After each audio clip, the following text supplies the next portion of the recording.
todos, sob a proteção de Deus e em nome do povo amazonense, declaro aberto a sessão ordinária do dia 24 de fevereiro de 2025.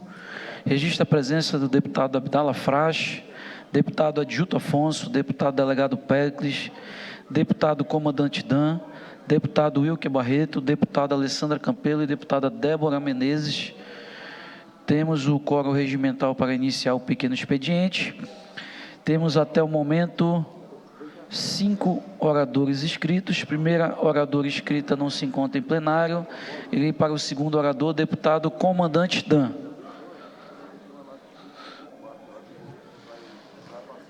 Foco na missão.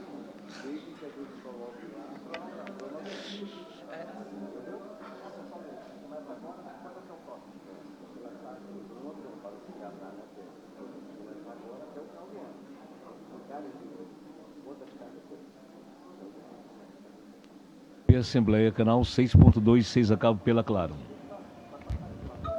Excelentíssimo senhor presidente, deputado Roberto Cidade, cumprimento minha continência, meu brado de selva, cumprimento a nobre deputada Débora, que o acompanha, cumprimento os colegas aqui presentes, da pessoa do deputado delegado Péricles, aos colegas que nos assessoram, fazem a casa funcionar, cumprimento a todos aqueles que nos acompanham por intermédio das mídias convencionais, novas mídias, canais de streaming, desejando a todos um abençoadíssimo dia e aqueles que professam a nossa fé, a paz do Senhor Jesus.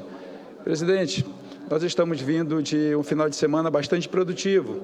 Como sempre, esta casa, por intermédio de seus parlamentares, daqueles que representam o povo do Estado do Amazonas, buscam, como tenho dito, estar onde o povo está. Nós que representamos o povo do Estado do Amazonas procuramos conhecer a realidade do povo e trazer das agendas que fazemos os anseios do povo do Estado do Amazonas para podermos aqui apresentar estes anseios, tanto em plenária, parlando, né? Dizendo aquilo que o povo espera ouvir, como também elaborando leis, fiscalizando, destinando recursos, como é o caso, quando é o caso, e realizando ações. É claro que ações, na sua prioridade, são realizadas pelos poderes executivos, tanto o executivo municipal, quanto estadual, quanto federal. Cabe a eles realizar as ações e as políticas públicas, mas nós também desenvolvemos ações e, nesse sentido, eu tive o privilégio de, no sábado passado, participar de mais uma ação de cidadania com Amor e Fé. Nós encerramos esta atividade no ano passado, em julho, devido à legislação eleitoral, para poder não haver confusões, e retornamos agora, realizamos 7 ações no ano passado, a 8ª ação, primeira de 2025, e vamos estar realizando 12 edições desta ação de cidadania com Amor e Fé. Então, sábado, às 6 horas da manhã, estávamos ali, naquela chuva bacana, fazendo a nossa caminhada corrida, avançando pela paz, correndo ali no centro de Manaus, em ambientes que, às vezes, há muita presença de traficantes, de pessoas que consomem drogas, de cidadãos infratores. Nós fomos ali para podermos caminhar, correr pela paz. Mas também realizamos atividade de times livres, livres do vício, livres do crime, pessoas que estão envolvidas com a prática do esporte, para que não estejam sendo cooptadas pelo tráfico, não estejam se envolvendo em ações delituosas. Realizamos também o Lutando pela Paz, Crianças pela Paz, Jovens pela Paz, Reavivados pela Paz, Repensando pela Paz, e também realizamos uma ação Assiso, uma ação que ofereceu serviços de saúde com uma equipe voluntária e também assistência social às pessoas ali, tendo como base o IFAM, né? Quero agradecer aqui a estrutura do IFAM, que cedeu as instalações para que nós pudéssemos realizar as atividades ali, e também agradecer ao povo evangélico, ao povo cristão, em especial à Igreja Evangélica Assembleia de Deus, que é a nossa base, a origem das ações que realizamos e tem envolvido aí, em média, 2 a 3 mil pessoas, impactando muito mais outras pessoas. Mas hoje, presidente, eu quero fazer aqui uma referência muito especial. Hoje é um dia em que o pastor Jonatas Câmara está celebrando mais um ano de existência, ele que é o nosso presidente da Igreja Evangélica Assembleia de Deus do Estado do Amazonas, também da Convenção das Igrejas Evangélicas Assembleia de Deus do Estado do Amazonas, é uma igreja que tem procurado ser uma igreja espiritualmente relevante, mas também socialmente relevante. Ainda há pouco mostrávamos aqui as ações desenvolvidas pela igreja, hoje cuidando do povo também, por intermédio das bases Torre de Cidadania, que são 4 em Manaus, uma em cada região eclesiástica, e daqui a pouco serão 65 pelo menos, uma em cada município também, e nesse sentido nós estamos procurando fazer a nossa parte, identificar as necessidades do povo e procurar prover serviços que possam atender ao povo de maneira voluntária, engajando a própria igreja para cuidar da igreja e cuidar daqueles que são menos assistidos e precisam dessa assistência. Presidente, me permita 2 minutos? Peço que acrescente mais 2 minutos, deputado, tendo em vista que nós temos 5 oradores inscritos aqui. Obrigado, meu presidente. Obrigado mesmo. O senhor sempre nos deferindo e fazendo com que nós possamos trabalhar de maneira ágil, atendendo a necessidade do povo. Obrigado, presidente. Então, quero aqui concluir este agradecimento, dizer que o pastor Jonatas Câmara, além de ser um ministro do Evangelho, é assim que consideramos os pastores, aqueles que pastoreiam a igreja, uma igreja com mais de 3.000 templos no estado do Amazonas, com mais de 300.000 membros no estado do Amazonas, portanto, é uma igreja que faz a sua parte e procura atender a sociedade. E não apenas por ser um líder, uma referência, me considero um discípulo seu, mas também, e aqui faço o meu gancho de gratidão por ser meu irmão. Hoje, o meu irmão, na escala hierárquica, é o segundo mais velho de minha família, primeiro Samuel, depois Jonatas, e os tenho como pais também, depois que papai partiu para a eternidade. Que Deus possa abençoá-los poderosamente. Mas também, presidente, na nossa caminhada que fizemos, e aí já me inscrevo para o grande expediente, nós tivemos a oportunidade de passarmos pelo Presidente Figueiredo, passamos pelo Careiro da Várzea, Careiro Castanho, passamos pelas ruínas das pontes sobre o rio Curuçá, o Tasmirim, né? E vamos tratar desses temas todos aqui. Fomos a Rio Preto da Eva e também a Iranduba, e vamos prestar um relatório daquilo que vimos e que presenciamos. Obrigado, presidente, com fé em Deus e foco na missão, vamos sempre fazendo nossa parte. Obrigado, deputado da Câmara. E agora, concedo a palavra ao deputado Roberto Cidade, ainda no pequeno expediente.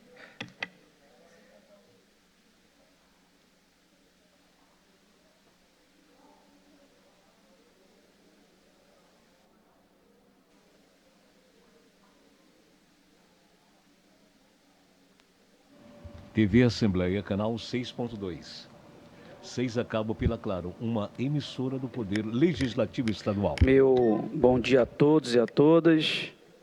Quero aqui primeiramente cumprimentar nosso vice-presidente, deputado Adjuto Afonso, cumprimentar os seus deputados e senhoras deputadas aqui presentes, a todos que se encontram na sala de imprensa, que estão nos assistindo pela TV Aleã e todas as redes que nos acompanham aqui nesse momento.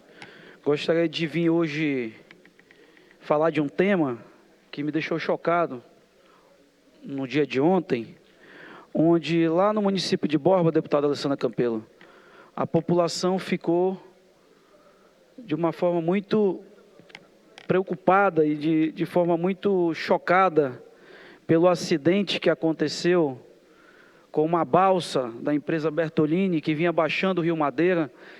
Eu e Vossa Excelência, deputada Adjuto Afonso, que conhecemos muito bem e viemos da navegação, nós sabemos muito bem que o Rio Madeira, nesse período, que embaixo o Rio Madeira, a cada ano que passa, a velocidade só aumenta. E quando vem com uma embarcação muito pesada, como estava essa aí, e acontece um acidente desse, a gente fica muito preocupado. Peço que a equipe técnica coloque aí no painel, para que a gente possa ver as cenas lamentáveis que aconteceram lá no porto do município de Borba.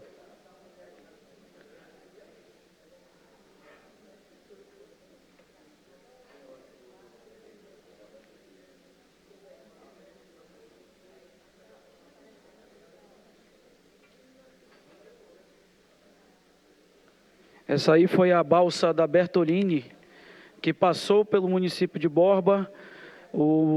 Tenho a plena convicção que o comandante da embarcação aí perdeu o leme, deve ter acontecido alguma coisa e pegou e atravessou aí pelo porto do município. E o que me deixou mais preocupado, deputado Rosenha, é que a embarcação não parou. Foi embora, seguiu. Bateu no município de Borba, bateu aí no porto e foi embora. E aqui eu quero ressaltar e parabenizar o prefeito Toco Santana, que naquele momento que aconteceu, ele pegou uma voadeira, uma lancha rápida, e foi até a embarcação e fez a abordagem, respeitando, sem nenhuma agressão, mas conversando, e naquele momento ali conversou, buscou esclarecimentos do que tinha acontecido, e fez o vídeo ali naquele momento. Eu quero parabenizar o prefeito pela atitude responsável de ir lá e de ver quem é que estava na embarcação, o que tinha acontecido, e ele tem muitas coisas para relatar para a gente. Mas o fato é que o município de Borba ficou prejudicado, deputado Abdala Fracho. Eu estou apresentando agora um requerimento para o DENIT, já pedindo emergencialmente para que possam ir ao município e ver de que forma a gente vai poder voltar a ter estrutura, tendo em vista que agora no começo de junho já vai ter os festejos de Santo Antônio de Borba. A gente sabe que eles esperam um ano todinho para ter, naquele momento, uma economia a mais, ter uma arrecadação melhor, e do jeito que está o porto não vai funcionar tão cedo, porque eu me recordo muito bem que o município de Manicoré, até hoje, o porto do DENIT não saiu. E outros municípios também. Nós precisamos fazer uma força-tarefa da gente ir ao DENIT, porque a gente pede esclarecimentos, eles não mandam para a gente. Eu vou notificar novamente, eu vou apresentar o requerimento, vou apresentar esse requerimento e também vou apresentar outro requerimento das obras dos portos que estão paradas há anos e não entregam. Por exemplo, até hoje não entregaram o porto do município de Manicoré. Outros portos estão de forma lamentáveis, que não funcionam de verdade. O porto é a porta de entrada dos municípios. 80% da população e municípios até mais de 90% são vias fluviais. As pessoas entram e saem pelos portos e estão cada um pior que o outro. Eu acredito que naquele momento a intenção do Ministério dos Transportes era muito bom de fazer os portos, mas já foi comprovado que esse tipo de porto não funciona no estado do Amazonas, principalmente na frente de municípios como os municípios da Calha do Madeira, que são municípios que têm ali as suas orlas, que vêm acontecendo aqueles fenômenos das terras caídas, onde cada ano que passa vão caindo mais e vai adentrando aos municípios. Então, como Vossa Excelência, presidente da Comissão de Transporte, Trânsito e Mobilidade dessa casa, deputado Adilto Afonso, gostaria que Vossa Excelência fizesse uma convocação na sua comissão, se eu pudesse contribuir também, para a gente chamar aqui os responsáveis do DENIT em uma agenda propositiva, para que a gente possa ver como é que está os portos do estado do Amazonas. Vamos notificar todos os 62 municípios, para a gente ver qual é o planejamento, de que forma eles pretendem entregar esses portos que têm mais de anos que não saem do papel, e também o que eles vão fazer com esses acidentes que acontecem aí. Eu sei que não foi culpa do DENIT, ninguém queria que isso acontecesse, mas a gente precisa tomar uma atitude logo, porque a frente de Borba está dessa forma aí lamentável. E o porto saiu do lugar, não tem como chegar a mercadoria, daqui a pouco vai prejudicar a alimentação do município, não vai ter como as pessoas chegarem, onde é que vão parar para deixar, vai ficar aquele transtorno que só quem vai sofrer é o nosso povo. E, meus amigos, hoje eu quero dizer para Vossas Excelências, também já convidá-los, que eu vou apresentar um requerimento aqui de uma audiência, de uma sessão de tempo para as agremiações do Carnaval, que vão ser do 1º e segunda classe aqui do nosso sambódromo, que vai acontecer no sábado. Acredito que vai ser na quarta-feira. Nós vamos estar trazendo aqui todos os presidentes das agremiações. O carnaval, ele gera emprego, gera renda. É um momento que a gente sai de casa para se divertir, para festejar. O carnaval, dizem que o ano só começa depois do carnaval, né? Mas acredito que a gente precisa da nossa colaboração aqui também, tendo em vista que esse ano estou vendo uma movimentação maior. Acredito que o carnaval vai se fortalecer. Nós que já tivemos o segundo carnaval mais visitado do Brasil, e hoje, infelizmente, não está mais assim, mas acredito que com investimentos, com o empenho dos poderes públicos, da iniciativa privada, o carnaval de Manaus vai, esse ano, dar um show. Senhores deputados, era isso que eu queria falar no pequeno expediente, e tenham todos um bom dia. Obrigado, deputado Roberto Cidade. E agora, ainda no pequeno expediente, deputado Wilke Barreto.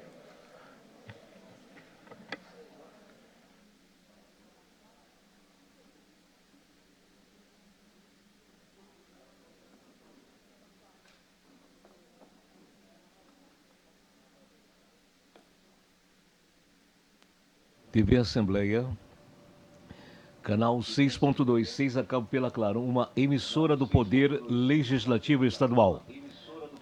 Deputado Wilker Barreto. Presidente, deputado Roberto Cidade, deputado adjunto que preside os trabalhos, senhoras e senhores deputados e deputadas, povo do Amazonas.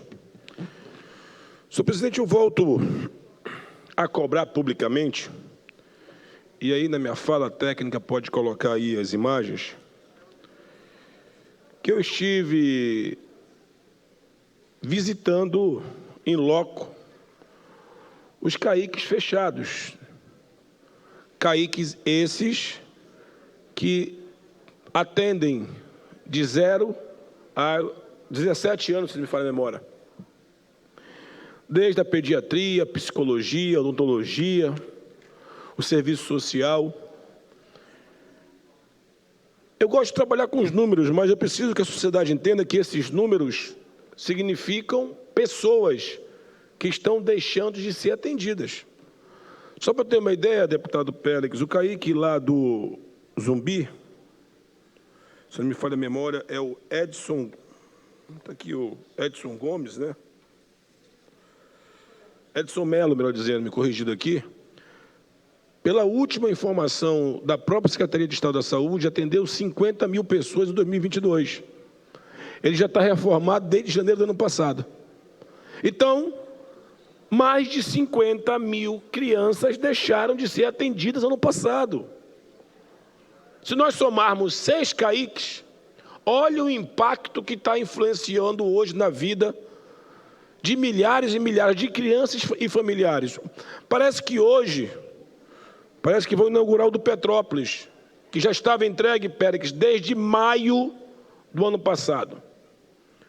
E aí me levantaram umas informações que essa atribuição seria da prefeitura, etc. e tal, mas o Estado não passa os CAICs. Cadê o termo? O que eu quero cobrar do governo é providências, senhores deputados. Porque dá uma passadinha no Joãozinho, no Hospital da Criança, da Compensa, da Zona Sul. Vê como é que está a situação lá. Se a técnica puder passar as imagens, eu agradeço. E aí, senhores deputados, para não deixar de fazer essa cobrança, oficializei os órgãos de controle, Ministério Público, Tribunal de Contas. Tem uma informação aqui, deputado Pérez, que está aqui na minha mão, que todos os quadros, todos os CAICs têm mão de obra. Está aí, ó. Estão sendo pagos. Não é por falta de mão de obra. Está aí, ó. Está na folha do Estado. Eu espero que esses servidores tenham sido realocados nas outras unidades, Pérez. Mas não pode dizer que é falta de mão de obra. Na verdade, foi falta de vergonha na cara. Porque a obra está entregue, muitas delas há mais de um ano. Você deixar um aparelho de saúde fechado é uma afronta. Está aí a situação aí, ó. Custou 7,5 milhões as reformas e essa folha, ela é anual. Se nós botarmos de 2022 para cá Nós temos aí milhões gastos.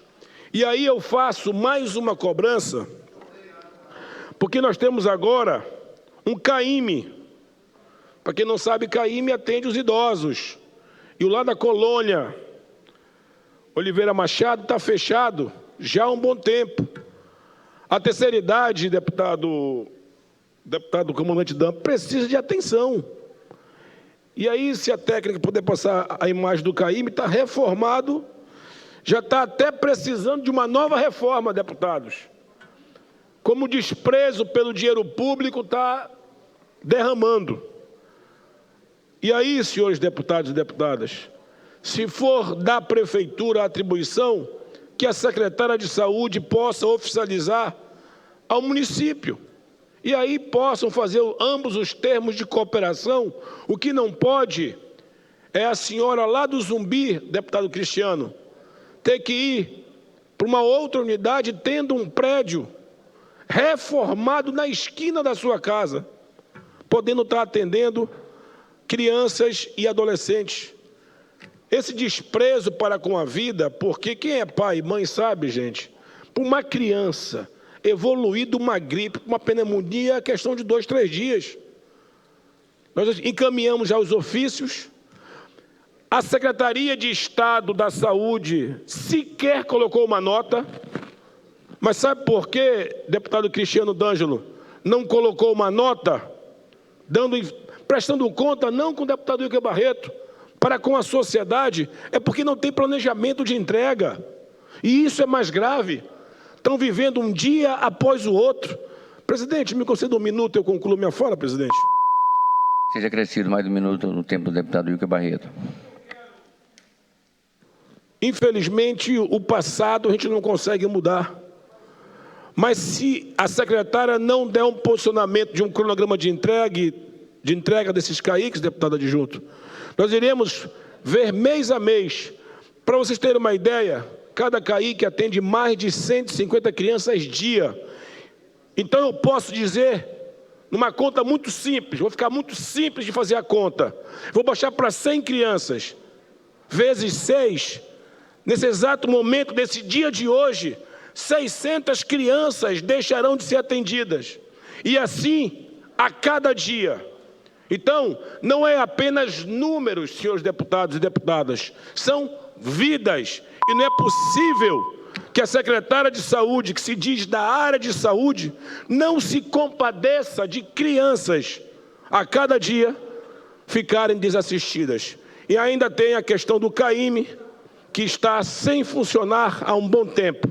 Fica essa cobrança pública, eu já me inscrevo no grande expediente, senhor presidente. Obrigado, deputado Wilker. Ainda no pequeno expediente, deputado Abdala Frache. Ele é um.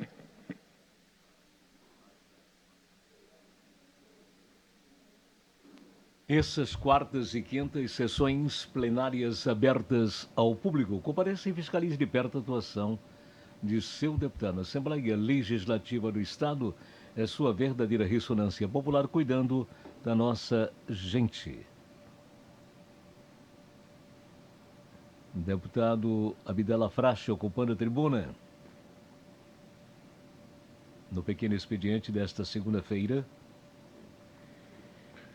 Senhor presidente, senhores deputados, senhoras deputadas, amigos da casa, funcionários da ALI, população que nos assiste nesse momento.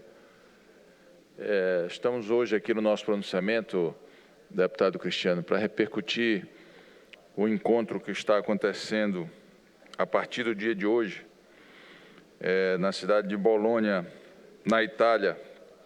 É o encontro ítalo-brasileiro de formação, pesquisa e práticas em saúde coletiva, onde a Prefeitura Municipal de Manaus, através da Censa, foi convidada para participar deste evento, e a secretária, a doutora Chádia, bem como a nossa diretora da Escola de Saúde Pública também da Prefeitura Municipal, além do subsecretário Djalma, estão participando desse encontro no dia de hoje, na cidade de Bolonha, levando as práticas positivas que a Secretaria Municipal de Saúde de Manaus tem feito, principalmente em relação ao atendimento ribeirinho, E essa delegação da Itália, quando esteve aqui para fazer essa visita, fez esse convite e hoje eles estão participando. E isso é fruto de um trabalho, de uma dedicação da equipe da Secretaria Municipal de Saúde, que não tem economizado esforços no sentido de levar a saúde básica da nossa cidade para quem mais precisa, para quem mais necessita. E é por isso que hoje Manaus é reconhecida nacionalmente e agora internacionalmente também pelo belíssimo trabalho que está sendo feito. Portanto, quero parabenizar aqui a Prefeitura de Manaus, através do prefeito Davi Almeida, e a Secretaria de Saúde do município, através da doutora Chada, do Djalma, e toda aquela equipe valorosa que tem feito muito por Manaus desde a pandemia até os dias de hoje, colocando a nossa cidade como, através dos indicadores do Ministério da Saúde, a melhor saúde básica entre as capitais brasileiras. E eu tenho certeza e convicção absoluta que deste encontro que está acontecendo lá, também trarão experiências para poder melhorar ainda mais esse atendimento para a população de Manaus. Era o que nós tínhamos, presidente adjunto. Obrigado, deputado Abdala. Não temos mais nenhum deputado inscrito no pequeno expediente. Vou transpor ao grande expediente. E o primeiro orador, deputado Wilker Barreto, dispõe de 5 minutos pelo Mobiliza.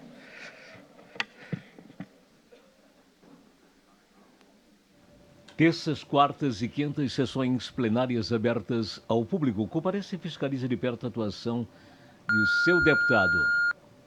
A Assembleia Legislativa do Estado é sua verdadeira ressonância popular. Senhor presidente, deputado decano desta casa, adjunto Afonso, senhoras e senhores deputados, povo do Amazonas. Na semana passada, eu trouxe ao conhecimento desta casa e do povo do Amazonas um certame de dispensa de licitação. Se nós tivermos essa informação na técnica, aí só para a gente reavivar a memória, na ordem de 196 milhões de reais. Telemedicina. Um serviço que a gente sabe que não é bicho sete cabeças. Tem várias empresas no Brasil que oferecem serviço, inclusive aqui no Amazonas. Mas o que me causa estranheza, deputado Péricles, é que ninguém participou. E detalhe, o certame de dispensa durou exatamente 2 minutos. 2 minutos. Abriu, declarou o vencedor e fechou. 196 milhões. Só que aí, senhores, nós estamos com problema na técnica hoje por causa da internet, mas tem aqui o PROAD SUS no Amazonas. O PROAD SUS, deputados e deputadas, é uma parceria com o governo federal, inclusive o próprio governador. Lembra aquelas parcerias com o Sírio-Libanês, Albert Einstein, deputado Pérez? O PROAD SUS, que leva telemedicina a 42 cidades do interior em 12 especialidades. Agora eu fiquei mais preocupado. Se nós temos o PROAD SUS, deputado, está aí, ó, isso é a tela do governo federal. Está aí, aparece o Amazonas, quando você clica lá, aparecem os atendimentos, deputado e deputadas. Se nós temos o PROAD SUS já atuando, deputado Dan, com dinheiro e recursos do SUS, governo federal, o que justifica um outro certame de dispensa de licitação de 196 milhões de reais? Não seria melhor complementar o PROAD SUS? Se o PROAD SUS já chega em 42 cidades do interior, o que precisa para fechar o Amazonas? 20 cidades? A um custo de 196 milhões de reais? De uma dispensa de licitação que começou no dia 7 a dispensa e fechou no dia 18, só com uma empresa do Piauí? Ninguém no Brasil soube desse certame? Será que só essa empresa do Piauí tem tecnologia do Piauí para trabalhar com telemedicina? Por que as informações não estão disponíveis nos portais? Por que nós não temos acesso ao contrato? Por que nós não temos acesso? Qual é o objeto? Quem vai ser beneficiado? a toque de caixa, deputado Cristiano. Nós somos a favor da telemedicina, isso é um avanço. Mas se eu tenho o PROAD SUS chegando em 42 cidades com recursos do governo federal, o que justifica nós termos um outro certame com dispensa de licitação? Porque essa palavra soa como doce na boca dessa gestão. Dispensa de licitação, contratos indenizatórios. A única coisa que eles não fazem é licitação. Apesar que a dispensa é uma modalidade, mas tem que ser uma exceção. O que eu quero pairar aqui, a esta casa, que tem um preceito constitucional de fiscalizar o orçamento, é que o Tribunal de Contas, órgão que eu já estou dando hoje, entrada, está aí, ó, só para reavivar a memória, deputado Cristiano, está aqui, ó, 196 milhões de reais, 2 minutos. Até quer ficar rico em 2 minutos? Participa de dispensa de licitação no governo. Está aí, ó. Demorou 2 minutos. Está aí a tela, deputado Cristiano. Demorou 2 minutos. Isso tudo é extraído dentro do portal de licitações. Mas, senhores deputados, o que eu estou pedindo é para deixar esse contrato suspenso, até que as devidas informações sejam prestadas. Nós temos outras tantas prioridades, deputado Cristiano, no interior. Nós temos outras tantas metas para serem avançadas. Está aí, ó, com 196 milhões de reais, não dá para botar para funcionar os CAICs? Atendendo 600 crianças dia? Com 196 milhões de reais, não dá para mudar a história do CAIME, lá da colônia Oliveira Machado, que está fechada há mais de 3 anos? São as tomadas de decisões, senhores deputados e deputadas, que estão matando nosso povo. Certo? Tem muita gente desassistida. O governo perdeu a mão, perdeu o bom senso, perdeu o pudor. Isso é falta de pudor, é falta de moral. E não pode ficar acontecendo no nosso Estado. Lembramos que a SOS, e eu quero dizer para a SOS, que logo, logo eu irei fiscalizar o 28 do Anlidu. Nós estamos só esperando hoje, falei com ele ontem, o doutor Gomes. Presidente, eu consigo um minutinho concluir minha fala? Só o doutor Gomes... Teria crescido um minuto, tempo do deputado Wilk. Presidente da Comissão de Saúde, só dá ciência ao requerimento que já tem maioria. Não precisa nem botar para votar. O requerimento, voltando às fiscalizações, já tem a maioria. Eu espero que essa semana ele já possa dar só ciência, colocar no sistema, e cada deputado da Comissão de Saúde, ou de forma conjunta ou individual, possa fazer as devidas fiscalizações. Porque ontem, eu mais uma vez, nos intervalos dos programas de domingo, eu vi um comercial da saúde do Amazonas que, para mim, isso já caberia uma ação do Ministério Público, como fez lá no Pará.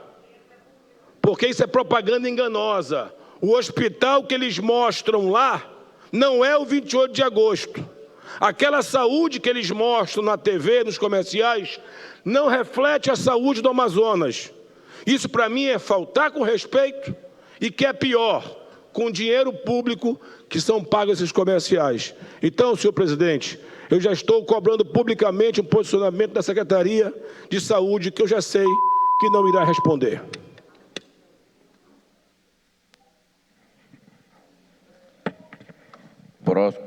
Próximo bloco partidário é PT, PV, MDB. Não tem nenhum deputado inscrito. Aí vem o Avante, também não tem nenhum deputado inscrito.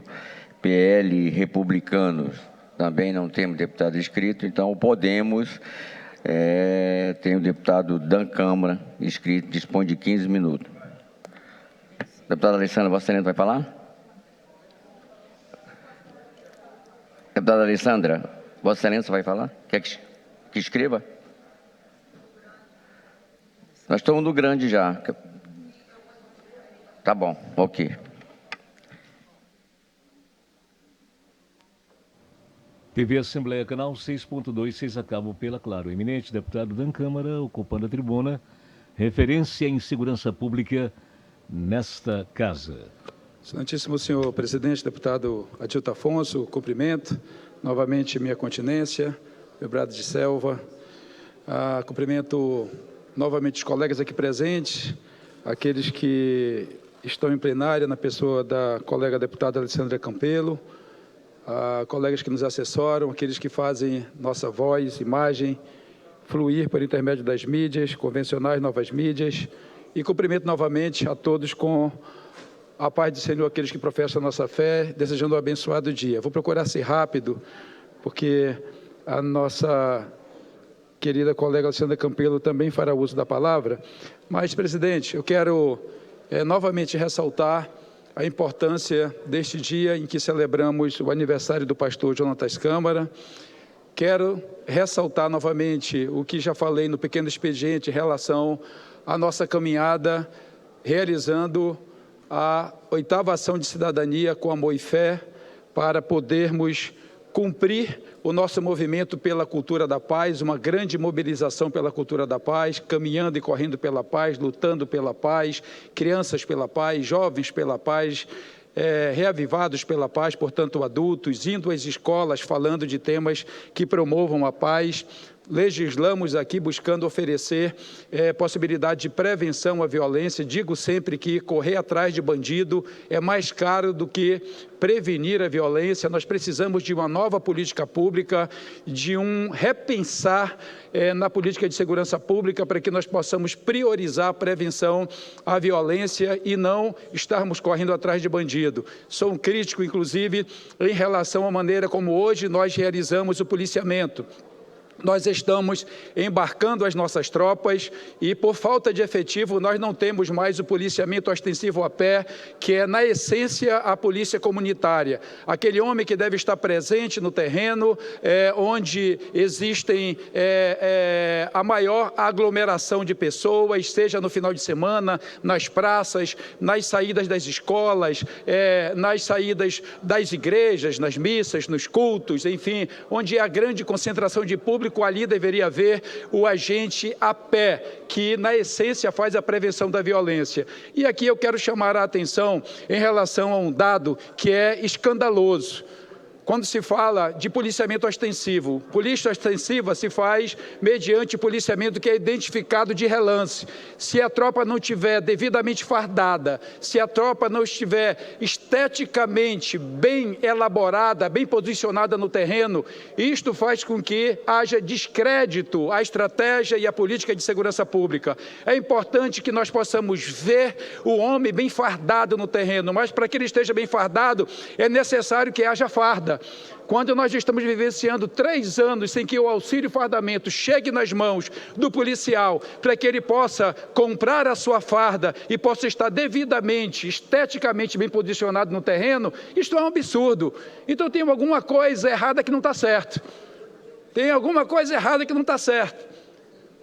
Nós precisamos verificar o que está acontecendo, porque quando nós mudamos o escopo, deixamos de fazer com que a estrutura de segurança pública, Corpo de Bombeiros Militar, Polícia Militar, adquira uma farda para poder oferecer ao homem e definimos que ele vai agora receber um auxílio fardamento para poder adquirir sua farda, então é preciso que o auxílio fardamento chegue às mãos dos policiais e dos bombeiros militares para que eles possam comprar a sua farda, adquirir a sua farda. Então, isto é um absurdo. Sem falar das questões que envolvem a valorização do agente responsável pela aplicação da lei. E aí volto a falar da audiência pública que vamos ter aqui amanhã, data base. Estamos com 3 datas bases vencidas, vamos para a 4ª data base vencida e assim vai. Existe uma lei promulgada que diz que todos os anos é necessário que haja correção, o ajuste do salário. Não é aumento de salário, é apenas corrigir o salário para que a deteriorização com relação à inflação seja compensada. Nós não estamos falando de aumento de salário. Então, todo e qualquer servidor que vive do seu salário, para que ele não precise ficar nas ruas pedindo com pires na mão ajuda a ninguém. ele precisa receber um salário digno para que ele possa manter a sua postura na rua e não estar pedindo favor a ninguém. E nesse sentido, eu quero falar aqui da ajuda que as prefeituras têm dado ao governo do estado quando o combustível não é suficiente para realizar o patrulhamento nos diversos municípios e o município tem que encher o tanque de combustível oferecendo gasolina para as estruturas de segurança pública. Quando as prefeituras precisam alugar as instalações, consertar o telhado, existem instalações em que chove mais dentro da instalação física do que fora. Isto é um absurdo. É um absurdo. Quero aqui chamar a atenção àqueles que assessoram o governador do estado, Wilson Lima, e fazer aqui um apelo ao governador Wilson Lima, que procure verificar o que está acontecendo. E mais, coisas básicas que dizem respeito à gestão pública. Por que não se faz um adiantamento para que o delegado lá na ponta, o comandante da polícia lá no município, eles possam ter um recurso qualquer para trocar a lâmpada, uma lâmpada queimada, para poder consertar alguma coisa ali naquela instalação. É um absurdo que não exista recurso para isso, que o policial tenha que meter a mão no bolso para poder, do salário que não foi reajustado, consertar, trocar a lâmpada e fazer essas coisas.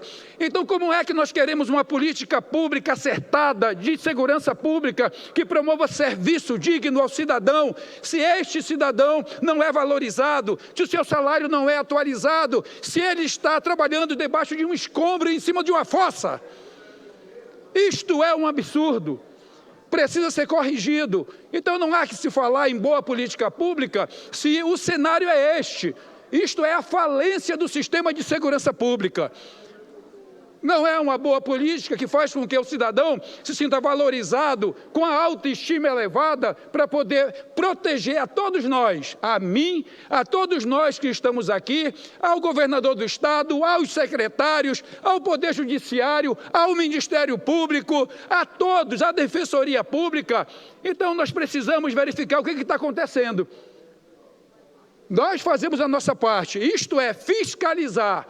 Cabe ao representante do povo do estado do Amazonas fazer exatamente o que nós fazemos aqui. E nós estamos assessorando, inclusive procurando emendar as peças orçamentárias que chegam aqui, para que elas possam prever exatamente a solução destes problemas. Foi assim com o PPA, foi assim com a LDO, Lei de Diretrizes Orçamentárias, Plano Plurianual, foi assim com a Lei Orçamentária Anual e será assim novamente com a LDO que está para chegar na casa, será assim com a LOA, Lei Orçamentária Anual que está para chegar na casa. Então, se não está descrito ali, a gente já sabe que não vai acontecer. Não tem database atualizada, não tem prédio consertado, estrutura física bem projetada, não tem contrato de locação de viatura pago. E isso é um absurdo. Aqui no Calheiro da Vaz existe apenas uma viatura, que está na sede do município. Lá na Gutierrez não tem viatura. Tem 2 policiais que ficam cuidando do prédio, não fazem policiamento ostensivo. Eles estão pior que guarda municipal, que agora, inclusive, tem poder de polícia. O STF está aí autorizando, dizendo que a guarda municipal tem poder de polícia. Daqui a pouco, nós vamos ter as polícias municipais. E eu me preocupo com isto, porque eu estou vendo as polícias municipais futuras nascendo com os mesmos vícios das estruturas atuais. Isto não pode acontecer. Então, o seu ministro Lewandowski, seu secretário nacional de Segurança Pública, nossos secretários, nossos comandantes, prefeitos, governadores, precisam atentar para isto. É uma lástima. Eu tenho muito mais a falar, presidente, mas minha colega Alessandra Campelo precisa fazer uso da palavra. Amanhã nós voltamos com mais novidades, falando dessa falência da estrutura de portos, aeroportos. Estivemos lá, vimos alguma coisa, o deputado Roberto Cidade já fez aqui a sua fala. Vossa Excelência que preside esta comissão. É um absurdo o que acontece com o povo do estado do Amazonas. Eu não entendo. parece que ninguém vê, né? Nós estamos verdadeiramente num país onde as cortinas de fumaça estão instaladas para poder tentar enganar o povo do estado do Amazonas. Mas o nosso papel aqui é fazer com que as pautas estejam em evidência e as pessoas visualizem muito bem aquilo que está comprometendo a qualidade de vida do povo do estado do Amazonas. Com fé em Deus e foco na missão, vamos fazendo a nossa parte. Obrigado, presidente. Obrigado, deputado da Câmara. Concedo a palavra à deputada Alessandra Campelo, ainda no tempo do poder.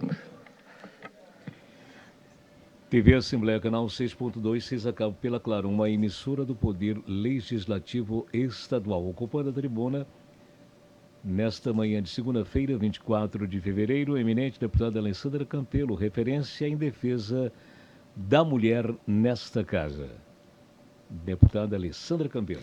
Senhor presidente, senhores deputados, senhoras deputadas, meu bom dia a todas e a todos.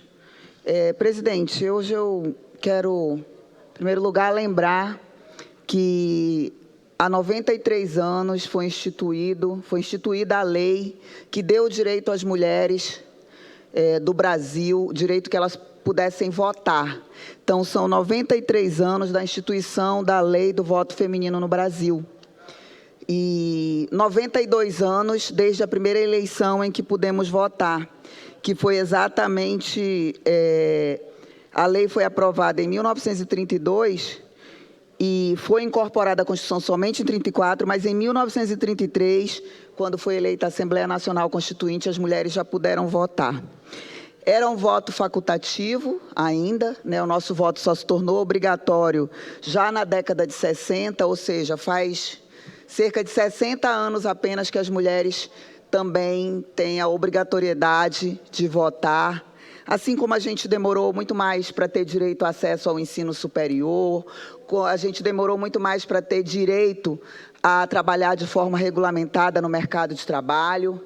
Então, a gente vê que a sociedade ela tem um atraso em relação aos direitos das mulheres, né? Por isso a gente corre tanto atrás, porque nos deixaram para trás, né? É uma corrida injusta, onde deram a largada para os homens e muitos anos depois deixaram as mulheres largar nessa corrida, nessa grande maratona, né, da vida. E a gente ficou bem atrás.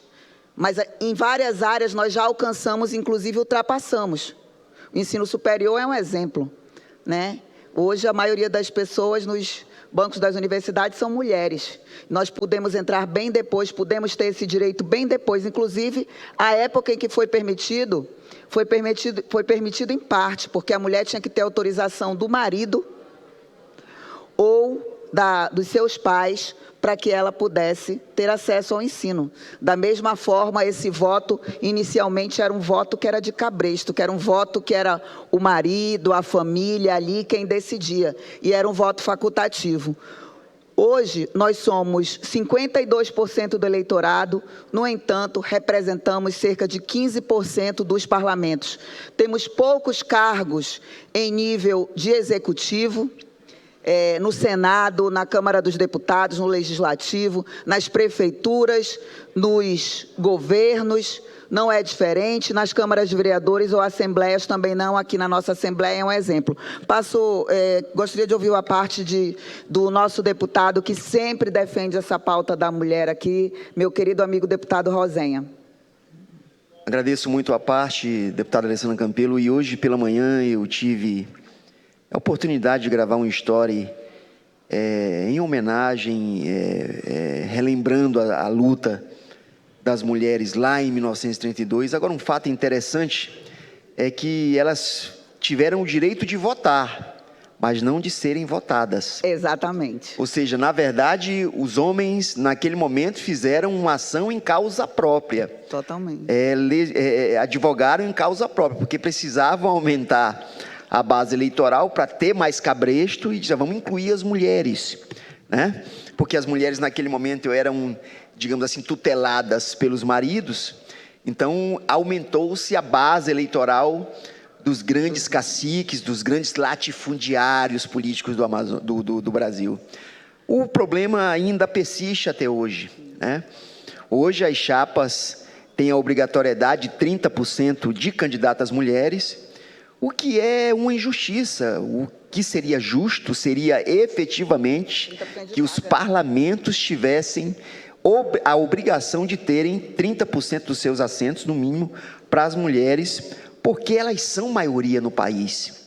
As decisões políticas, na verdade eu vou mais longe, as decisões do Brasil são tomadas pelas mulheres. Quem decide quem compra o apartamento é a mulher, quem decide o nome dos filhos é a mulher, quem decide para onde ir de férias é a mulher, quem decide o que vai ser o almoço, a janta é a mulher, quem decide, tudo é a mulher, por um motivo simples, elas são maioria e a maioria sempre vai vencer. A mulher sempre vai conduzir a casa, a mulher sempre vai conduzir a cidade, o bairro, a escola. E isso é bom, porque a mulher conduz com o coração, conduz com delicadeza, conduz com sabedoria. É uma luta, e Vossa Excelência tem a minha admiração por ser uma das mulheres que eu reconheço que nunca desistiu, desde a sua juventude. Nunca desistiu de mostrar que é possível que mais mulheres vençam, que mais mulheres ascendam a posições de poder. Porque ainda é pouco. Nós precisamos de mais mulheres vereadoras, nós precisamos de mais mulheres deputadas, nós precisamos de mais prefeitas, governadoras, ministras do STF, ministras do STJ, desembargadoras, juízas. Nós precisamos de mais mulheres em todos os aspectos na vida. A gente tem enfrentado grandes lutas, porque as mulheres têm um salário menor do que o dos homens. As mulheres têm uma carga de trabalho dobrada. É muito mais fácil acreditar no homem do que numa mulher. Mas o fato é que a luta ainda está em curso. Mais longe a senhora já esteve.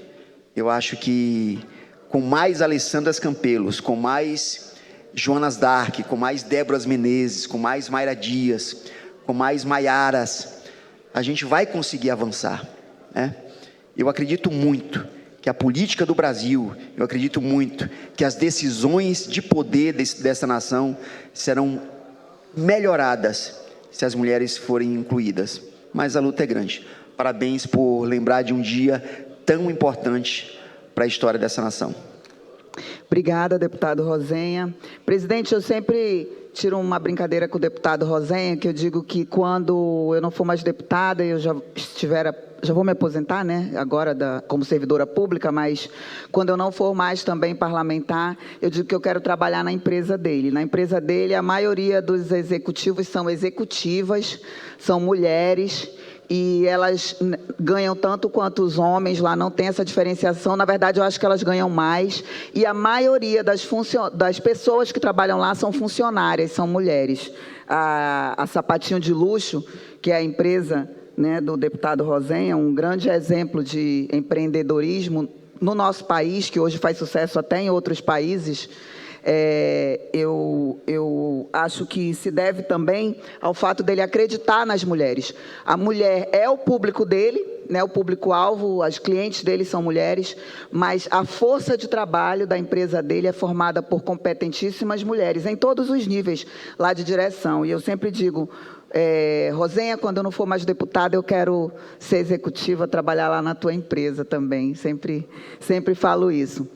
Mas, obrigada, deputado Rosenha, pelo seu apoio sempre, porque o senhor é uma pessoa que, na prática, faz a diferença em relação à participação da mulher. Um exemplo foi o convite que o senhor me fez para assumir a diretoria de futebol feminino da FAF, a qual eu assumi, que a gente está começando a colher frutos. E já temos uma grande vitória, temos a possibilidade real e imediata, está nas nossas mãos. Exatamente. Um dos maiores jogos de futebol feminino da história do Brasil, um amistoso entre Brasil e a poderosa seleção do Japão na Arena da Amazônia no mês de maio. E vão ser 2 jogos, né?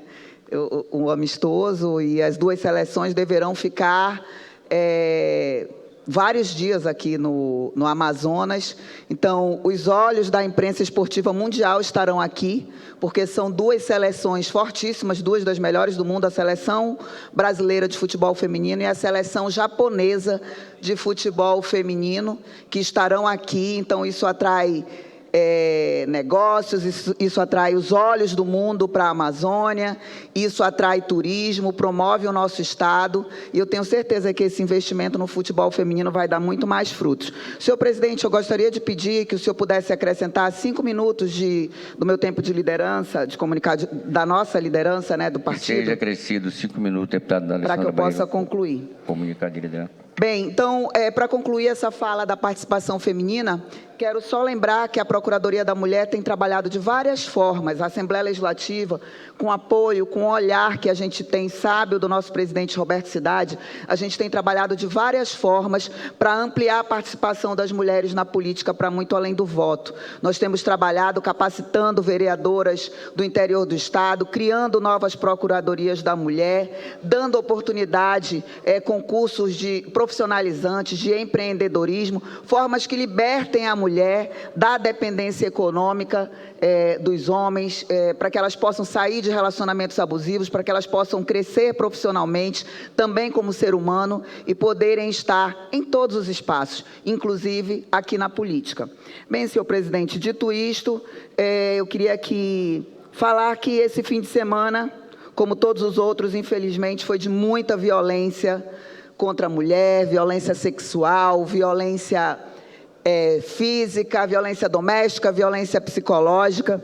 E eu listei aqui alguns poucos casos, e eu estava observando algo, né? Esses casos, eu vou dar aqui um exemplo. Que nesse fim de semana foi preso um homem de 39 anos porque ele tentou atropelar a ex-companheira, que não queria mais a relação, um relacionamento abusivo, um relacionamento de violência, de traições. Ela não quis mais aquele relacionamento e o marido tentou atropelar a mulher. Aí eu pergunto aqui das mulheres, já pensou se vocês fossem atropelar todo homem que já traiu vocês? Quantos vocês já teriam atropelado? Né? Enfim, essa é a realidade que as mulheres vivem. E é importante vocês pensarem. E já pensou se vocês fossem atropelar todo homem que não quer mais uma relação ou qualquer coisa parecida? Né? Nesse caso, a mulher não tinha sequer o direito de sair de um relacionamento abusivo, ou seja, ela tinha que continuar apanhando, e se ela não fosse aceitar apanhar e ser traída, na cabeça dele, no pensamento dele, a lógica dele é que ela tem que morrer. Então, ele tem que matá-la, porque se ela não serve para ele, não vai poder servir para mais ninguém. Então, essa é a realidade dos relacionamentos abusivos que a gente vive na sociedade. Também muitos casos de violência sexual, meninas estupradas. Um idoso de 63 anos, ele foi preso, suspeito, e na minha opinião não é suspeito, né? De estuprar a própria neta, de 13 anos. Ele foi encontrado por uma tia da vítima, com as calças abaixadas, com o órgão genital à mostra, junto com essa criança. E, para mim, isso não é suspeita, né? Para mim, isso é uma prova, né, de que houve ali um estupro. E vocês imaginam, um idoso de 63 anos e uma menina de 13 anos, neta desse homem. O que esse homem merece? Eu tenho a minha opinião, né? Não vou falar porque eu sigo a Constituição, mas eu tenho a minha opinião sobre o que ele merece. Se ninguém tivesse pego ele em flagrante, será que esse caso, alguém ia saber desse caso? Né? Um outro caso é um tio, por afinidade, amigo da família, estuprou uma criança de 7 anos em Barcelos. 7 anos. Esse homem estuprou essa criança. No outro dia, a mãe, conversando com a filha, viu que ela estava machucada, perguntou e a garota falou. E se a mãe não tivesse observado, alguém ia saber desse caso? Essa criança não ia sair por aí falando que foi estuprada, ela sequer sabe o que é isso. Em Tefé, um homem de 50 anos foi preso por ter estuprado a enteada e a sobrinha, que tinham 12 anos. Ele estuprou as duas. E eu pergunto, descobriram anos depois, porque os estupros não foram agora, foram em 2018 e 2019. E se elas nunca tivessem falado? Então, quantos milhares de casos aconteceram esse fim de semana no Amazonas e no Brasil e que a gente não sabe? Quantas crianças foram estupradas, foram submetidas à violência sexual e que os pais sequer sabem? Então, a gente precisa mudar essa realidade, as leis precisam ser mais duras. Infelizmente, nós, deputados estaduais, não legislamos sobre esses casos, mas é algo que a gente tem, sim, que fazer um grande movimento no Brasil para que a gente possa aumentar a pena de estuprador, para que a gente possa criar uma lei mais dura e, principalmente, que essas pessoas sejam realmente punidas. Nós não aguentamos mais ser espancadas, assassinadas e estupradas. Era o que eu tinha a dizer, senhor presidente. Muito obrigado. Obrigado, deputada Alessandra Campelo.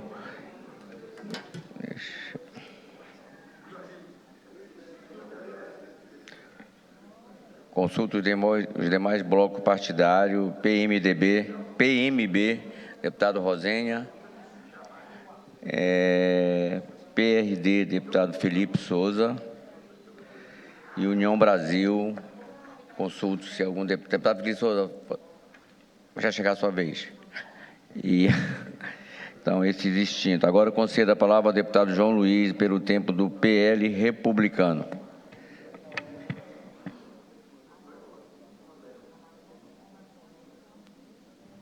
TV Assembleia, canal 6.26 a cabo pela Claro, uma emissora do Poder Legislativo Estadual.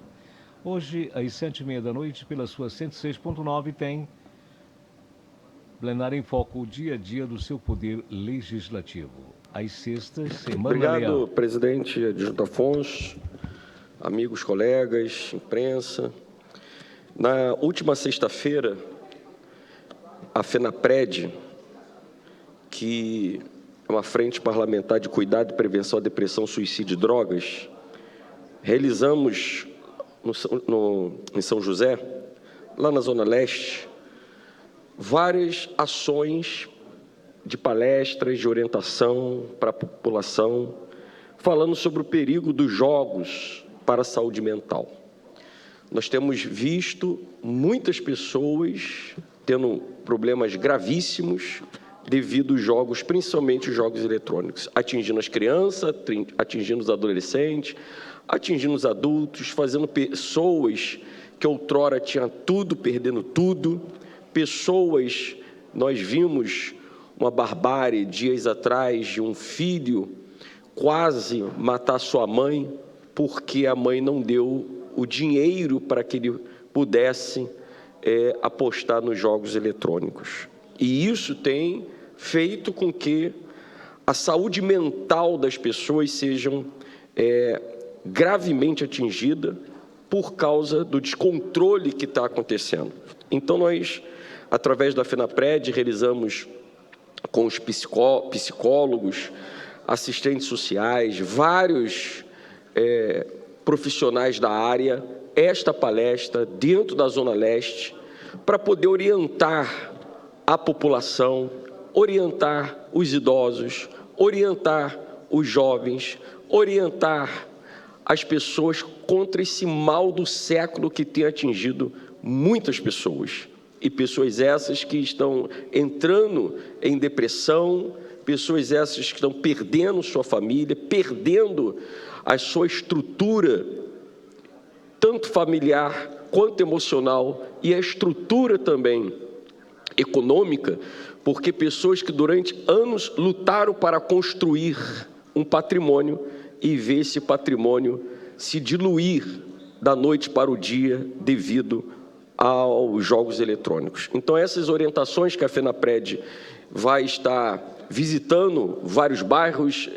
Essa última sexta-feira, dia 21, foi em São José. Vamos estar visitando e dando essas orientações com os profissionais para toda a população. Isso é muito importante dentro dos bairros, muito importante nos institutos, muito importante nas áreas, em todas as áreas aqui da nossa cidade, também do interior do nosso estado, porque no interior do estado, embora a internet seja precária, porém, está chegando também esses prejuízos às famílias amazonenses, às famílias manauara. Então, a FENAPRED tem feito aí um brilhante trabalho e vamos dar sequência para que haja um basta nessa problemática que está atingindo as pessoas em cheio e, ultimamente, tem faltado profissionais na área para poder ajudar essas pessoas. Outro assunto, presidente adjunto Afonso, que preside a sessão neste momento, é com relação à estrutura que as pessoas estão tendo para chegar até o sul do Amazonas pela 319. Chega-nos mais imagens, vídeos com relação à atual situação devido às chuvas constantes, deputado Cristiano D'Angelo, da 319. Filas quilométricas, caminhões carregando gado, carga viva, parada em filas quilométricas na 319. Isso é para essas cargas não encapotar, porque se insistir e deslizar, vai encapotar. Essa carga viva vai parar no meio do matagal. Então, são cargas vivas, são cargas de alimentos, são cargas de peixe, são cargas de insumo para a Zona Franca de Manaus. Essa é a atual situação que está vivendo os que trabalham no transporte público, tem que ficar ali, tem que fazer uma programação de uma compra que não sabe se o caminhoneiro vai ficar uma semana, 3 dias, 15 dias, um mês atolado, porque eles só podem sair daí depois que o sol secar esse lamaçal e eles continuam a viagem. Olha a perda de tempo, é um dano temporal. Esse dano temporal é uma legislação nossa, aqui desta casa, que o judiciário está usando essa legislação amazonense para poder fazer com que prevaleça o direito do consumidor, porque isso aí também são consumidores. Os caminhoneiros são consumidores e ficam aí recebendo esse dano temporal, as caminhonetes, tudo lá dentro do mato, deslizando, as carretas, os ônibus, os passageiros que vão para Humaitá, os passageiros que vão para Lábrea, os passageiros que vão para... O prejuízo que esses caminhoneiros estão tendo com relação à estrutura dos seus caminhões, deixa pelo meio do caminho os para-choque, deixa pelo meio dos caminhos os para-lama, deixa pelo meio do caminho os motor, vai deixando pelo meio do caminho tudo, porque a nossa 319, que a ministra Marina Silva insiste que é para passeio, está desse jeito. Por causa, não sei de que mentalidade que a ministra Marina Silva tem, para poder insistir em isolar o norte do Brasil. O que eu ouço de outros parlamentares do Brasil que me dizem, parece que o norte não pertence ao Brasil. O norte só pertence ao Brasil para falar da floresta. O norte só pertence ao Brasil quando os fundos alemães, os fundos fora do Brasil, para falar da floresta, tem que manter a floresta de pé, tem que manter a floresta de pé. Mantém-se uma floresta de pé, isso precisamos manter, esse pulmão do mundo de pé, porém, dentro dessa floresta tem cidadãos amazonenses, tem cidadão que está querendo trazer os seus insumos, transportar suas cargas vivas para abastecer o mercado local. Se no Brasil, presidente adjunto Afonso, a cesta básica vai aumentando, imagine o nosso Amazonas. Se no Brasil o café aumenta, o ovo aumenta, se no Brasil a cesta básica está disparando, o custo de vida do brasileiro está disparando, imagine do nosso povo amazonense, o custo de vida aumenta muito mais, porque está intransitável a BR-319. E essa rodovia, não uma rodovia, ministra Marina Silva, para passeio, é uma rodovia para transporte do alimento amazonense, transporte da carga viva. A picanha, que seria tão barata, está aumentando a passos largos, porque está aí a carga viva. E isso, cada dia parado, é prejuízo para o abatedor, é prejuízo para o comerciante, é prejuízo para quem está esperando a carga, é prejuízo e aumento de custo.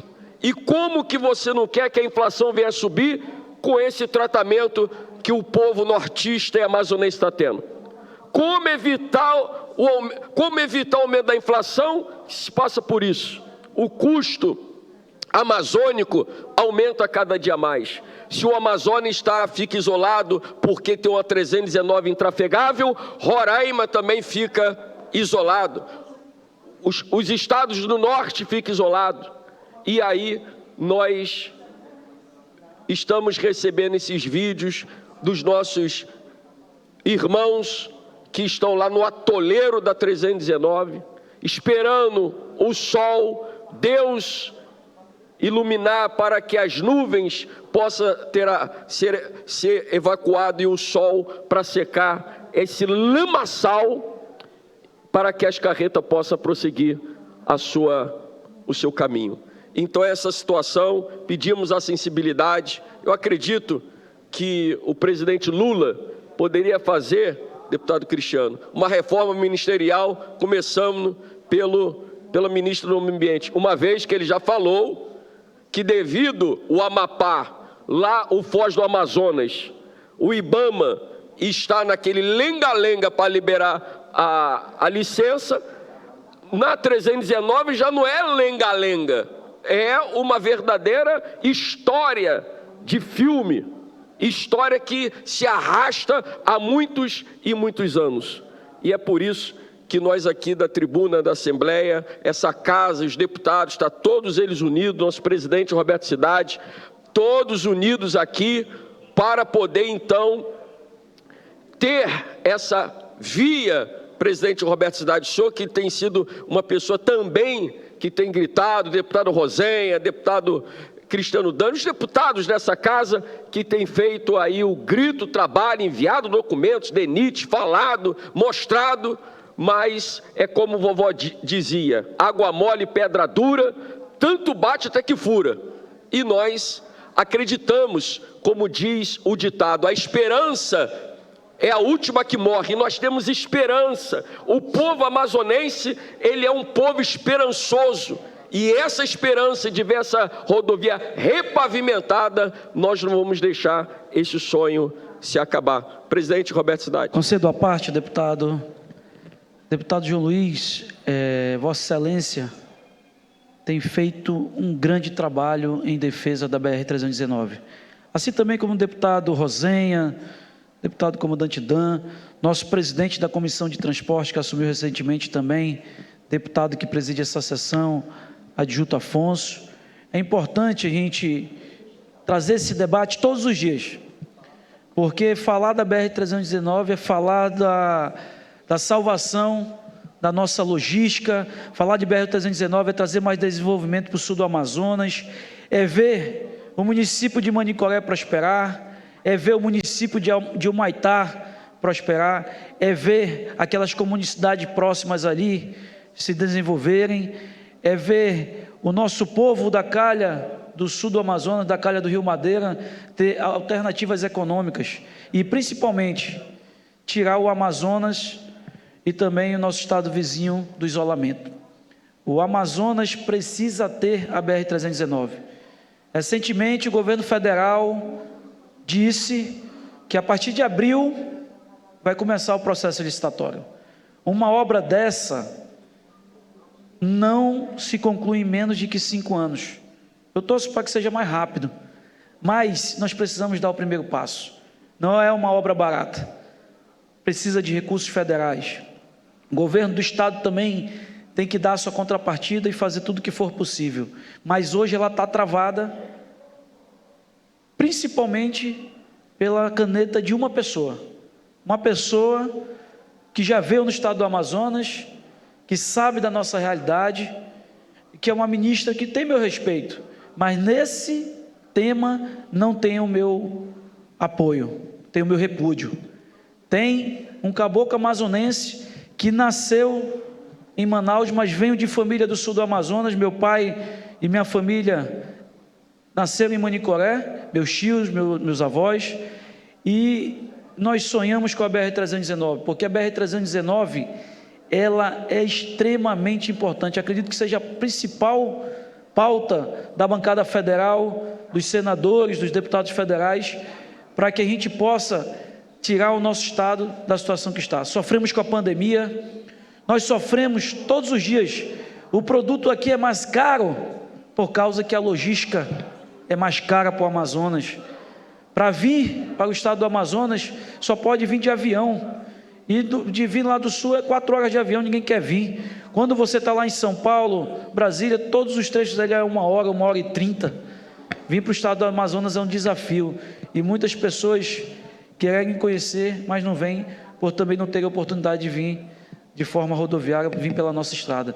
A BR-319 é uma bandeira minha, é uma bandeira sua, deputado, meu amigo João Luiz, e tenho certeza que nós temos que estar unidos, deputado Rosenha, e nós temos que fazer uma força-tarefa e convocar o DENIT aqui para tratar da BR-319, para tratar desses portos que estão de formas irregulares e inacabados.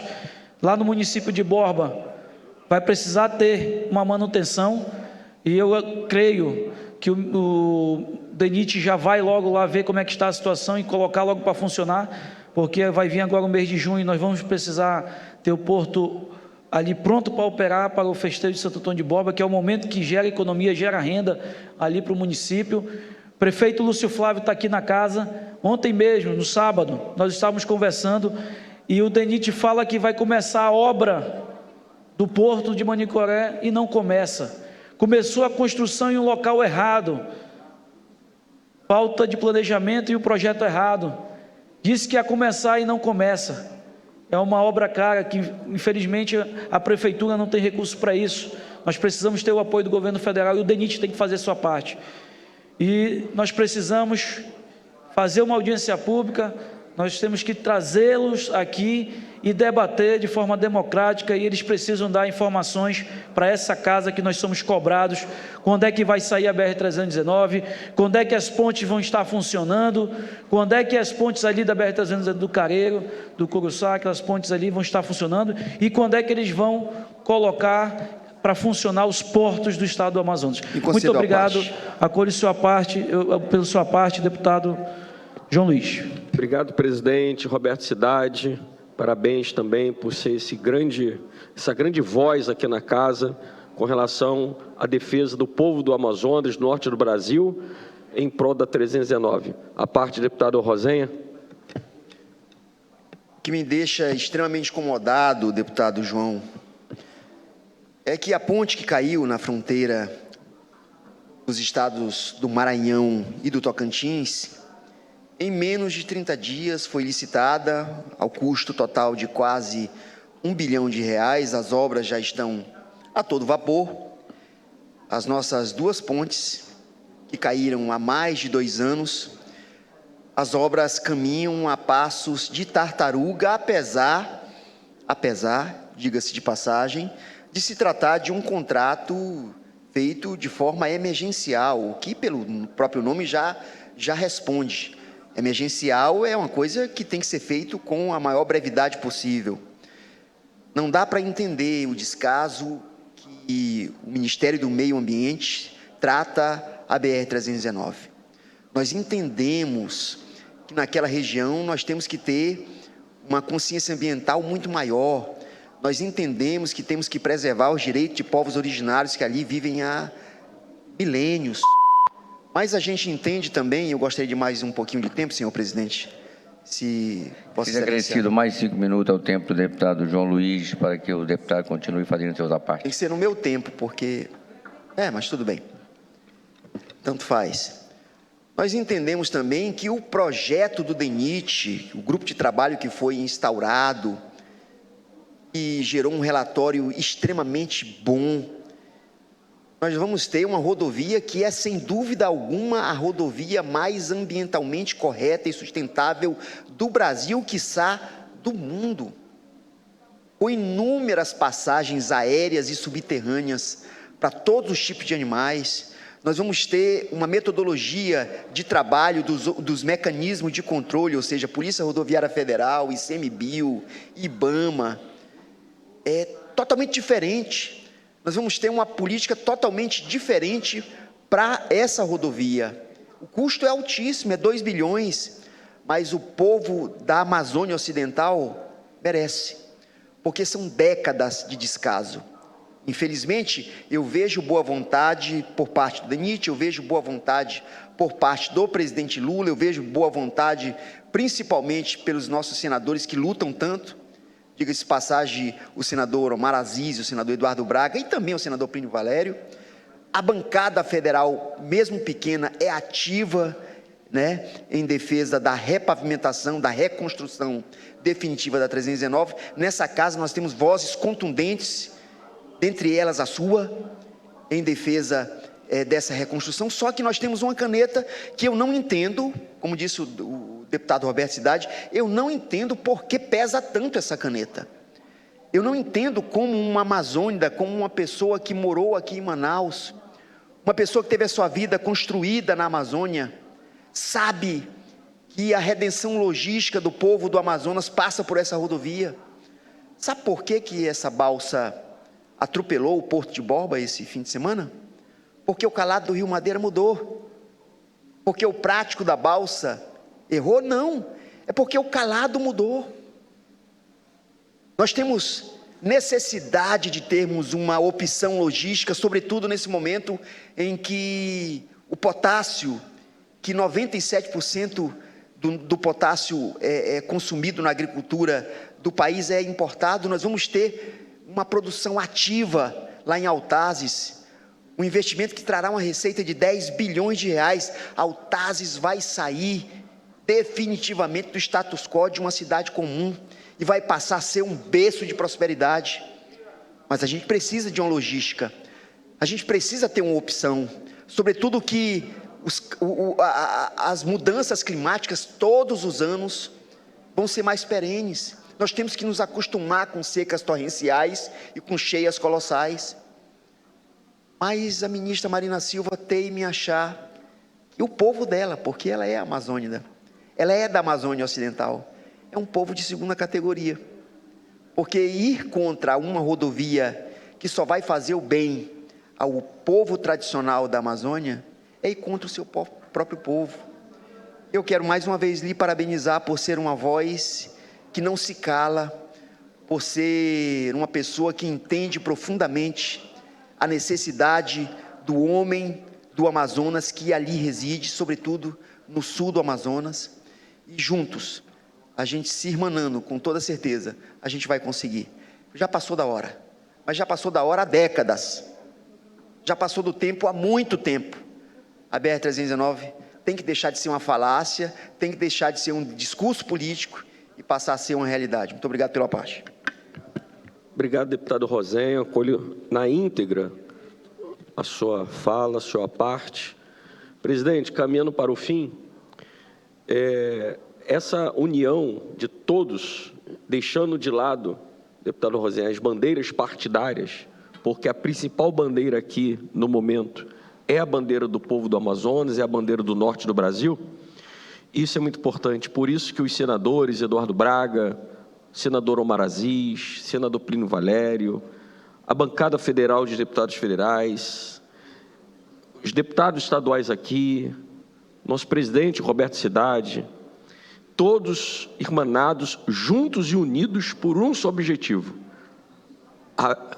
a bandeira do povo do estado do Amazonas. E isso nós tivemos reunido com o presidente nacional do DENIT, o deputado Sinésio estava também presente, e entregamos um relatório robusto ao presidente do DENIT, como também entregamos um relatório que fizemos ao presidente, ao superintendente do DENIT aqui no Amazonas, que a resposta que foi nos dada, foi dada não pela superintendência do DENIT, mas pelas empresas que perderam a licitação lá na ponte do Curuçá, que faz a manutenção de cascalho e outras coisas mais.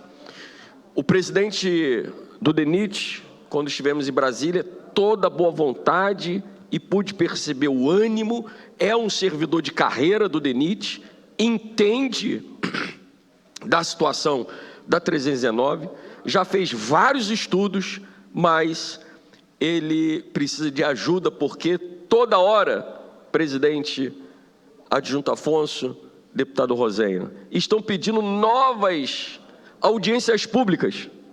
Pedir audiência pública a 5 comunidades dos povos originários. E entregou o resultado do relatório. Pediram mais 10 audiências públicas, porque encontraram mais de 10 comunidades de povos originários. Ele falou, se for nesse caminhar, eu acredito que vai passar mais uma década e a 319 não sai. Porque falta a vontade da pessoa que está sentado na cadeira do Ministério do Meio Ambiente fazer com que esta obra saia. Como já foi falado, o presidente da República tem toda a boa vontade. O presidente do DENIT, toda a boa vontade. Mas não sei que cargos d'água que a ministra do Meio Ambiente coloca a mão em cima e diz, enquanto eu estiver aqui não sai. Quem manda nesse país? É o presidente da República ou é ministro do Meio Ambiente? Quem manda nesse país? Quem foi eleito? Porque o presidente da República foi eleito. A ministra foi nomeada com uma tinta de caneta. E a mesma tinta de caneta que colocou ela é a mesma tinta de caneta que pode tirar. Mas o presidente ele foi eleito pelo voto popular, pela maioria, decisão do povo brasileiro. Então, acredito que o peso da caneta do presidente da República é muito maior do que o peso da caneta da ministra, que não foi eleita com nenhum voto. Nenhum voto. Não foi para a rua pedir voto e não teve o voto popular para estar onde está. Então, a reflexão para que possamos tirar o nosso Amazonas do isolamento.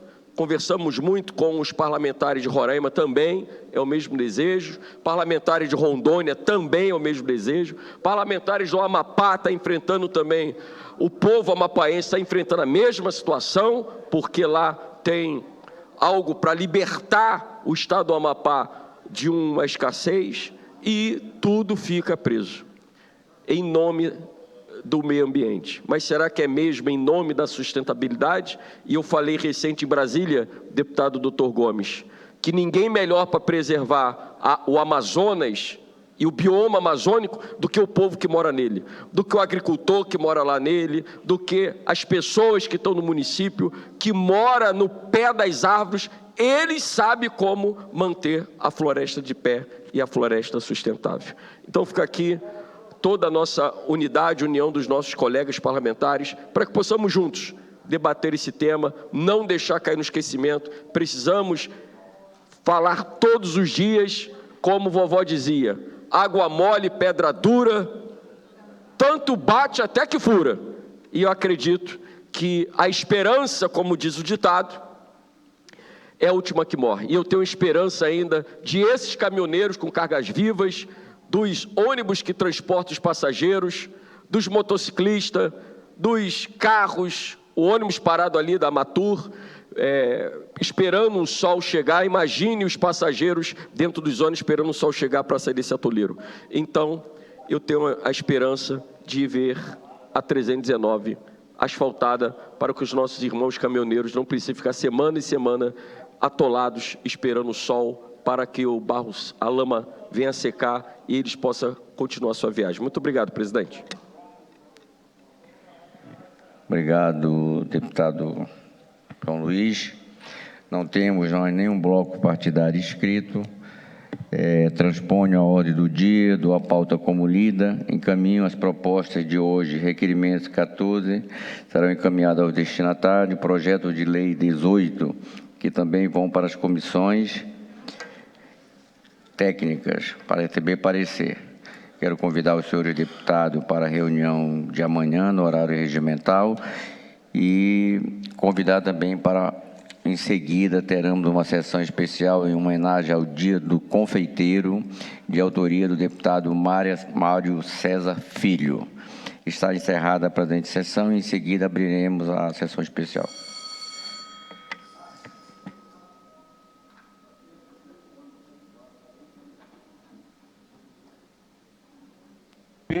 Assembleia, canal 6.2, fez a cabo pela Claro, uma emissora do Poder Legislativo Estadual. Passamos o sinal da Rádio Aliança Senado para nossa programação normal em Brasília. Rádio Aliança Senado, FM 106,9 MHz. Música e informação. Logo mais às 7h30 da noite tem Plenário em Foco, dia a dia do seu Poder Legislativo. Plenário em Foco na apresentação do compadre Batista. Assembleia Legislativa do Estado do Amazonas, cuidando da nossa gente. Presidência, deputado Roberto Maia Cidade Filho. Diretora responsável, jornalista e radialista Mônica Santaella. Em instantes teremos uma sessão especial em homenagem ao Dia do Confeiteiro. Autoria, deputado Mário César Filho, que é, inclusive, presidente da Comissão de Defesa do Consumidor desta casa. Assembleia Legislativa do Estado do Amazonas, cuidando da nossa gente. Siga as redes sociais da Alian. No Instagram, o perfil da Assembleia é @AssembleiaM. No YouTube, através do youtube.com, canal Alian. No Face, Assembleia do Amazonas. Se inscreva e acompanhe o trabalho do Poder Legislativo de perto. Informação é trabalho da Assembleia. Acesse o nosso site e fique por dentro da atuação de seu deputado. alian.gov.br. TV Assembleia, o exercício da sua cidadania na arte de informar. Bom dia, 8h30 da manhã. Ao vivo, na apresentação, jornalista Amanda Monteiro.